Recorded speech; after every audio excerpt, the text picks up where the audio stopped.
കാച്ചെണ്ണയെ കുറിച്ച് നിങ്ങൾ കേട്ടിട്ടുണ്ടല്ലോ. പുരാതന കാലം മുതൽ തന്നെ, രാജ്ഞിമാരുടെ കാലഘട്ടം മുതൽ തന്നെ കാച്ചെണ്ണ ലോകപ്രസിദ്ധമാണ്.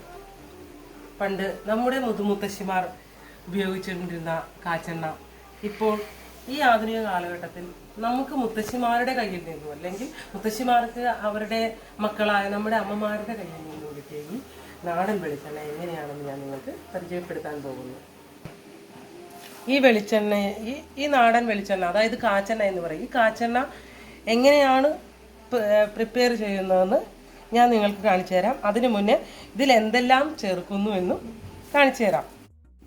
ഈ വെളിച്ചെണ്ണ എങ്ങനെയാണ് നമുക്ക് ഉണ്ടാക്കുന്നതെന്ന് നമുക്ക് നോക്കാം.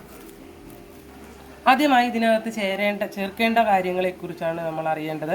നമ്മുടെ പരിസരങ്ങളിൽ നിന്ന് പറിച്ചുകൊണ്ടുവരുന്ന പ്രകൃതിദത്തമായ ചേരുവകൾ മതി ഇതിനകത്ത്. പ്രധാനമായിട്ടും വേണ്ടത് മൈലാഞ്ചി, തൊടികളിൽ നമ്മൾ ഉപയോഗിച്ചുകൊണ്ടിരുന്ന, നമ്മുടെ തൊടികളിൽ പണ്ട് സമൃദ്ധമായി വളർന്നുകൊണ്ടിരുന്ന മൈലാഞ്ചി, വേപ്പില എല്ലാം എവിടെ ചെന്ന് ഏതൊരു വീട്ടിൽ ചെന്നാലും അവരുടെ അടുക്കള തോട്ടത്തിലുണ്ടാവുന്ന വേപ്പില. പിന്നീട് ഇത് കൂടാതെ നമ്മളുടെ ചെമ്പരത്തിപ്പൂവ്, അതായത് 5 ഇതൾ ഉള്ള ചുമന്ന ചെമ്പരത്തിപ്പൂവ്. കൂടാതെ പ്രധാനമായും ചേർക്കേണ്ടത് കറ്റാർ വാഴ. ഇതൊക്കെ ഞാൻ അങ്ങനെ അരിഞ്ഞു വെച്ച് പോയി. പ്രധാനമായും ചേർക്കേണ്ടത് കറ്റാർ വാഴ പോളയെടുത്തിട്ട് കറ്റാർ വാഴ ജെല്ലാക്കി എടുക്കാം, അല്ലെങ്കിൽ ഇതിൻ്റെ പുറംതണ്ടോടുകൂടി അരിഞ്ഞ് വെച്ചാൽ മതി, അരിഞ്ഞ് ചേർക്കുക. പിന്നീട്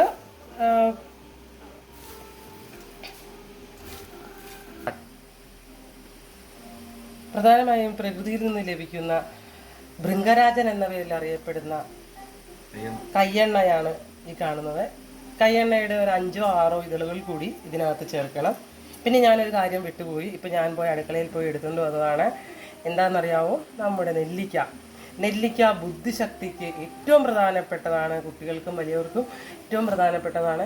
തലമുടി നന്നായി തഴച്ച് വളരുന്നതിനും മുടി നന്നായി കറുക്കുന്നതിനും ഈ നെല്ലിക്ക ഉപയോഗിക്കുന്നു. നെല്ലിക്ക പല ഭാഗങ്ങളായത് അല്ലേ, ഇത് ചെറുതായിട്ട് അരിഞ്ഞ് ഇടുക. അടുത്തതായി നമുക്ക് വേണ്ടത് നല്ല നാടൻ വെളിച്ചെണ്ണയാണ്. വീട്ടിലുണ്ടാകുന്ന നാളികേരം നമ്മൾ ഉണക്കി നന്നായി എടുത്ത നാടൻ വെളിച്ചെണ്ണ. ഇനി ഇതിനകത്തുള്ള പ്രധാന ചേരുവകളെല്ലാം നമ്മൾ ചേർത്തല്ലോ. ഇതെല്ലാം നമ്മൾ മിക്സിയിൽ നന്നായിട്ട് അരച്ചെടുക്കണം.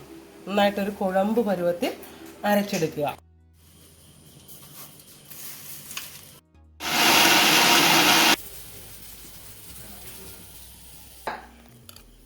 ഈ പരുവത്തിൽ നന്നായി അരച്ചെടുക്കുക.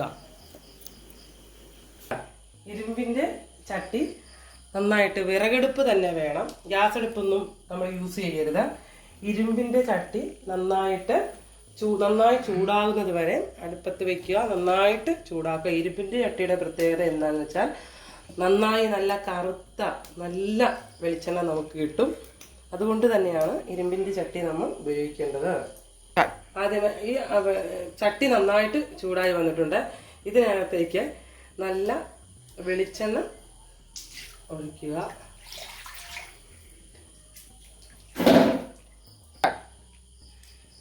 എണ്ണ നന്നായി തിളച്ച് വരുന്നത് വരെ നമ്മൾ വെയിറ്റ് ചെയ്യുക.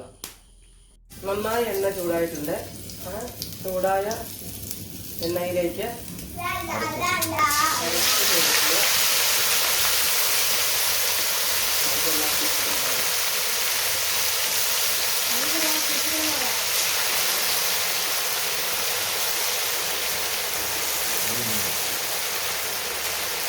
നിങ്ങൾ കൈ കൊള്ളാതെ സൂക്ഷിക്കേണ്ടതാണ്.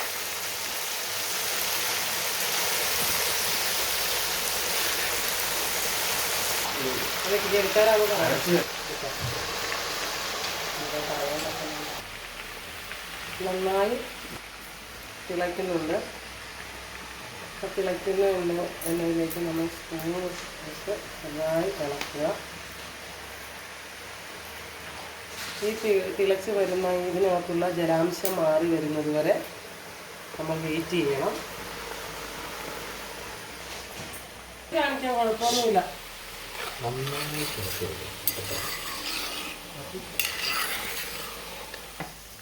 നിങ്ങൾ പ്രത്യേകം ശ്രദ്ധിക്കേണ്ട ഒരു കാര്യം, ഒരു വശത്തേക്ക് മാത്രം ഇളക്കുക.